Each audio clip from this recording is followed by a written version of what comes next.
Hi, this is Jeff Geske with the Fits on the Go blog. We're here at AHA 2014. I'm with Dr. Axelsson, who just presented the Inherit trial in the plenary session right behind us. Thanks so much for joining us. For those fellows who couldn't attend, could you tell us a little bit about the trial? Sure, thank you. Well, the Inherit trial was a randomized trial of losartan for patients with hypertrophic cardiomyopathy. And the rationale for doing a trial is that there is no medical treatment that yet has been reliably demonstrated to show a alter the disease progression or outcome in patients with hypertrophic cardiomyopathy.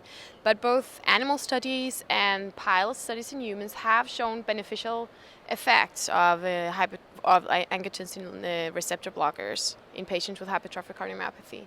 So we wanted to investigate the effect of losartan in a larger population of patients with hypertrophic cardiomyopathy.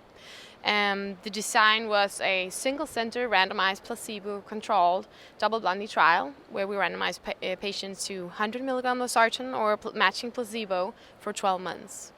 Fantastic. It's great to see a randomized trial in such kind of a niche disease. That's really fantastic to see. What were the trial results? Well, the primary endpoint was left ventricular mass corrected for body surface area as assessed by MRI or in patients with ICD with CT.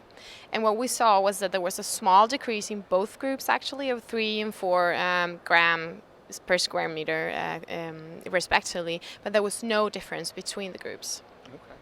And any safety concerns as far as using a vasodilator in a population that might have a potential for dynamic outflow obstruction? Of course, that's an issue. We were very cautious. It's actually the first trial that included patients with obstructive physiology.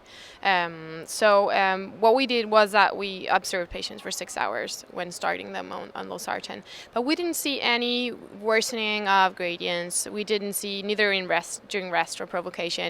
We didn't see any worsening of symptoms in that population. So it wasn't many. It was less than 20 patients that had obstructive physiology, like defined as more than 30 millimeter mercury at rest. But we didn't see anything. So I think maybe it shouldn't be considered like an absolute contraindication, but of course you should be cautious. And I guess knowing that there was no difference in the trial, does this close the door on losartan, or are there kind of other things that we should be looking at? I don't think it completely closes the door because hypertrophic cardiomyopathy is a very heterogeneous disease. So I think that it should still be investigated in subgroups of patients. I think it's very interesting to look at the VANISH trial when it comes out, which is a trial investigating the effect of valsartan in younger patients with less hypertrophy and even in preclinical patients. So that's actually what has been shown in animal studies. So I think that's very interesting. Wonderful. Well, thanks again for joining us, Dr. Axelsson. For more videos, you can go to youtube.com/fitsonthego.